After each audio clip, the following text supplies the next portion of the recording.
Üçüncü dərsimiz Almaniya 19-cu əsr və 20-ci əsrin əvvəlindəki mövzusudur. Başlayaq. 19-cu əsrin birinci yarısında Almaniya siyasi və sosial-iqtisadi vəziyyəti necə idi? Feodal dağınıqlıq və siyasi pərəşançılıq hökm sürürdü. Ölkədə müxtəlif pul, ölçü və çəki sistemi mövcud idi. Fransa Almaniya torpaqlarına qarşı işğalçı siyasət aparırdı. Bu amillər ölkənin vahid iqtisadi inkişafına və birləşməsinə mane olurdu. Viyana Konqresinin qərarı Almaniya parçalanmış halda qalmağa məhkum idi. Konqresin qərarı Almaniya İttifaqı təşkil edilmişdi. Alman dövlətləri içərisində vahid dövlət qura biləcək yalnız iki dövlət var idi. Avstriya və Prussiya idi. Alman İttifaqının daxilində bu dövlətlər arasında ağlıq uğrunda mübarizə gedirdi.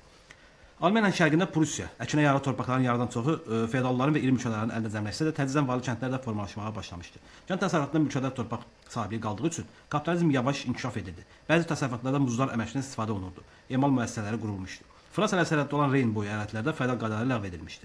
Ölkədə dağ mədən və kimya sənayesi sürətlə inkişaf edirdi. Daxili ticarətin genişlənməsi məqsədilə 1834-cü ildə Avstriya istisna olmaqla Alman İttifaqının gömrük sərhədləri ləğv edildi. Bu isə nisbi inkişafa təkan verdi. Dəmir yollarının çəkilməsi sənayenin istehsalının həcmini artırsa da Almaniya yenə İngiltərə və Fransadan geri qalırdı. 1848 və 49-cu ildə Almaniya Bolşevik demokratik inqilabına baxaq. 1848 və 48-də başlayan Alman inqilabının əsas tələbləri bunlar idi. Vahid milli dövlətin yaradılması, feodal qaydaların ləğv edilməsi. Bu tələblərlə şəhərlər üsyana qalxdı. 1848 ildə baş verən üsyanların təsiri ilə Kral 4-cü Friedrich Wilhelm Milli Məclisdə seçkilərə razılıq verməyə məcbur oldu və 1849-cu ildə Prusiyaya daxil olmaqla bəzi Alman dövlətləri Ümumi Alman parlamentini, yəni Milli Məclisini açdılar. Milli Məclis konstitusiya hazırlamalı idi və 1849-cu ildə Ümumi Alman parlamentində hazırlanmış konstitusiya müdafiəsi üçün başlayan üsyan Bolşevik demokratik inqilabına çevrildi. Lakin az sonra kral xalqın etimadını itirmiş məclisə qovdu və özünü xalqa konstitusiyaya bağışlamaq haqqında fərman verdi. Frankfurt Main şəhərində fəaliyyətə başlayan Ümumi Alman parlamentində deputatların əksəriyyəti vahid Alman imperiyasının yaradılması ideyasını irəli sürdülər. Məclis Almaniya birləşməyə səlahiyyətini Prussiya kralına versə də, o Avstriyanın təzyiqi ilə bundan imtina etdi və bununla da Almaniyada vahid dövlət birləşdirməsi cəhdi baş tutmadı. 1848-49-cu ildə Almaniya burjuaziya demokratik inqilabı məğlub oldu və qarşıya qoyulan tələblərinin yalnız birini, konstitusiyaya qəbul etmə vəzifəsini yerinə yetirə bildi. İnqilabı Almaniyanın birləşdirilməsi və feodal qaydaların ləğv edilməsi isə mümkün olmadı. 1848-də 49-cu ildə Almaniya burjuaziya demokratik inqilabının nəticəsində Almaniyada kapitalizm inkişafına, yəni inkişaf üçün yol açıldı, sənaye devrilişi başladı və Almaniya dəmir yolları çəkilişinə, buxar maşınlarının sayına və kömür istehsalına görə Fransanı ötüb keçdi. İndi Almaniyanın birləşdirilməsinə baxaq.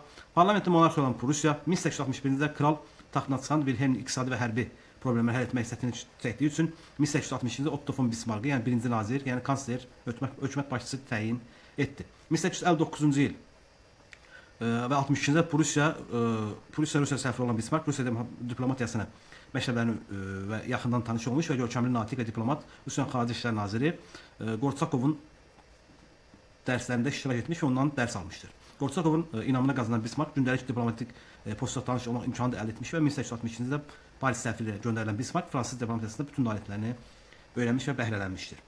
Beləliklə Bismarck Almaniya ətrafında olan 4 böyük dövləti Avstriya, Fransa, İngiltərə və Rusiyanın diplomatiyasını öyrənmiş və böyük təcrübə qazanmış və bununla da Almaniyanın birləşməsi prosesində böyük rol oynamışdır. Daha sonra biz baxacağıq birləşdirməsinin siyasi arenada necə göstərilib, bildirilib.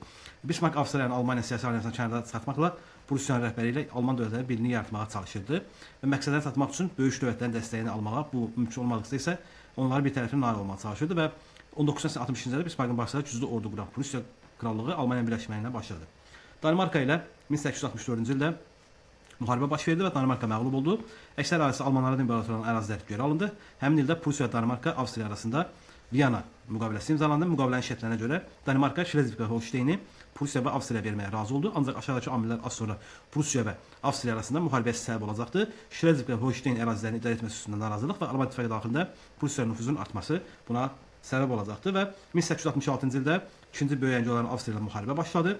Avstriya ilə müharibə baş verməmişdən əvvəl Fransa ilə münasibətlər düzəlməli idi. Yəni Fransanın Reyn boyunda Prussiya hücum edəcəyinə dair təminat yox idi. Bismarck bu təhlükəni oluşturmaq üçün 1865-ci ildə Fransa imperatoru 3-cü Napoleon apardığı danışıqlar nəticəsində Fransa Avstriya Rusiya müharibəsində bir tərəf qalmağa razı oldu. Bu razılaşmada Fransanın maraqları da var idi. Nə idi? Bu müharibə nəticəsində, müharibənin uzanması nəticəsində Prussiya Avstriya zəifləyəcəyi, daha sonra onları ərazilərini tutmağı düşünürdü Fransa. Və 1860-cı ildə baş verən Sadova döyüşündə müharibəyə yaxşı hazırlanmış Prussiya Avstriya ordusunu məğlub etdi və Avstriyanın birləşməsinə barışmalı, Almaniyanın birləşməsi ilə barışmalı oldu. Beləliklə Avstriyanın məğlub edilməsi nəticəsində Almaniya birləşməsinin ən böyük əngəllərindən biri olan aradan qalxdı və Prussiya krallığı xeyli gücləndi. Bu zaman Bismarck Prussiya krallığına bina etmək istəyinə qarşı çıxdı. Çünki Fransa ilə yeni müharibə ərəfəsində Avstriyanın tamamilə sıradan çıxması, Avropada güc tarazlığının pozulması Prussiyanın zərərinə ola bilərdi. Və 1866-cı ildə Prussiya-Avstriya müqaviləsinə görə Alman İttifaqına son qoyuldu. 23 dövlətdən ibarət Şimali Alman İttifaqı yaradıldı. Avstriya Şlezvig-Holsteinin Prussiya verilməsinə razı oldu. Şimali Alman İttifaqına daxil olan Alman dövlətlərinin daxili müstəqil saxlasalar da, xarici siyasətdə, hərbi məsələlərdə Prussiyadan asılı idi. İttifaqa üzv olan dövlətlərin nümayəndələrindən ibarət Reichstag, yəni İmperiya Məclisi quruldu və 1867-ci ildə Şimali Alman İttifaqının vahid konstitusiyası qəbul olundu. İndi Fransa ilə müharibəyə baxaq. Fransa ilə müharibə 1870-71-ci ildə Avstriya-Prussiya müharibəsinin tez bitməsi Fransanın əzəli məqsədinə zərbə vurdu və sənəddə yaxında güclü Alman dövlətinin qurulmasına imkan verməmək üçün Fransa 1870-ci ildə Almaniya ilə müharibəyə başladı və 1871-ci ildə baş verən Sadova döyüşündə Prussiya həlledici qələbə qazanaraq Fransa ilə Versal sülhü imzaladı. Beləliklə, vahid Alman dövlətinin qurulmasına mane olan Fransa da sıradan çıxarıldı. Versal sülhünün şərtlərinə əsasən Fransa daş kömür ehtiyatları ilə zəngin olan Elzas və Latoringiya vilayətlərini Almaniyaya verdi. Fransa Almaniyaya 5 milyard frank təzminat ödəməli idi və bu təzminat ödənərək Fransanın şimal vilayətləri Almaniyanın nəzarətində qalmalıdır. Vahid Alman imperiyasının yarandığı da elan olunmuşdu. 1871 yanvarın 18-də Parisin Versal sarayında təntənəli tac qoyma mərasimində Prussiya kralı 1-ci Wilhelm imperiya tacını qəbul etdi və Alman imperiyasının yaranması rəsmi olaraq elan olundu.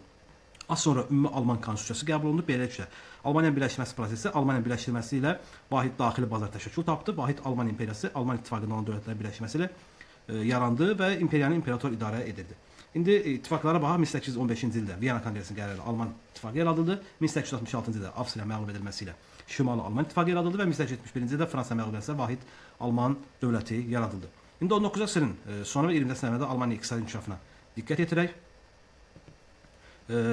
Vahid dövlət halına birləşdirilməsi, daha sonra Elzas və Latoringiyanın ələ keçirilməsi Fransadan alınan 5 milyon frank iqtisadi inkişafına təkan verən əsas amillərdən idi. 20-ci əsrin əvvəllərində Almaniya sənaye məhsuluna görə Fransa öncülərini ötüb keçərək ABŞ-dan sonra dünyada ikinci yerə çıxdı. Bu inkişaf insanların yaranmasını sürətləndirdi. Bu dövrdə Almaniya xarici kapital ixracı artdı. Almaniya kapitalı əsasən Cənubi Şərqi Avropaya, Yaxın Şərq və Cənubi Amerikaya ixrac edildi. Lakin ölkədə sosial narazılıq artdı. Bu narazılığı aradan qaldırmaq üçün sosial, iqtisadi və inzibati icarəçilik sahələrində islahatlar keçirilsə də tamamilə aradan qaldıra bilmədi. 20-ci əsrin sonu və 19-cu əsrin sonu 20-ci əsrin əvvəllərində Almaniyada xarici siyasətində əsas nəyə fikir verəcək? Vahid dövlətin birləşməsi sonra az sonra Almaniya dünya bölüşdürücü maraqlı olan dövlətlər çevrildi dünyanı bölüşdürmək uğrunda və Rusiya Avstraliyaya yaxınlaşdı. Lakin 1878, 77 və 78-də Rus-Osmanlı müharibəsindən sonra Almaniya Rusiyanın güclənməsini istəmədiyi üçün bu yaxınlaşma pozuldu. Almaniya əvvəlcə Avstriya, sonra isə İtaliya hərbi ittifaq bağlı. Beləliklə 1882-ci ildə Üsvət İttifaqı yarandı. Üsvət İttifaqına cavab olaraq Rusiya Fransaya yaxınlaşır, onlar arasında bağlanmış 1894-cü il konvensiyasına görə gələcəkdə yaradılacaq Antantanın, yəni səmimi sazişin əsası qoyuldu. Və 1907-ci ildə İngiltərə, Fransa, Rusiyadan ibarət Antanta hərbi siyasi ittifaqı yaradıldı. 20-ci əsrin əvvəllərində Almaniyanın şovinist əqidə və ruhiyyə gücləndi. Zəruri yaşayış sahəsi genişləndirmə ideyası formalaşır və şərqə hücum şüarı ilə planlar irəli sürüldü. Almaniya hakim dairələri dünyanın yeni bölüşdürmək məqsədini çatmaq üçün dinc nüfuz etmə siyasətində istifadə etməklə açıq-aşkar müharibədən çəkinmirdi. Bu dinc nüfuz etmə nədir? Buna diqqətlə baxaq. Berlin-Bağdad dəmir yolunun çəkilməsi buna bir misaldır. 1905-ci ildə Almaniyanın baş qərargah rəisi Alfred von Schlieffen ildırım sürətli müharibə planını hazırladı və Schlieffen planına görə həm Fransa, həm də Rusiyaya qarşı iki cəbhədən müharibə aparılma mövcud idi, yəni aparıla bilərdi. Millətçilik, şovinizm nə idi? Millətçiliyin ifrat formasından biri olub, başqa millətlərə, xalqlara qarşı nifrət və ədaləti qızışdırmaq siyasəti idi.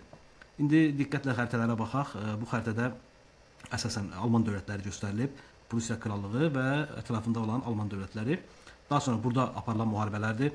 64, 66 və 70-71-ci ildəki müharibələrdir. Yəni Danimarka, Avstriya və Fransa ilə aparılan müharibələr.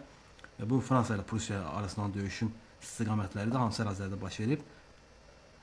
Və son olaraq bu dövlətlərin birləşdirilməsi nəticəsində Almaniya dövləti, vahid Almaniya dövləti və daha sonra görəcək ki, dünyanı bölüşdürmək üçün mübarizə aparan vahid Alman imperiyası formalaşacaqdır və bununla da dünya tarixində əsas rol oynayan və Birinci Dünya müharibəsinin başlamasına qədər aparılan bir proses özünü göstərəcəkdir.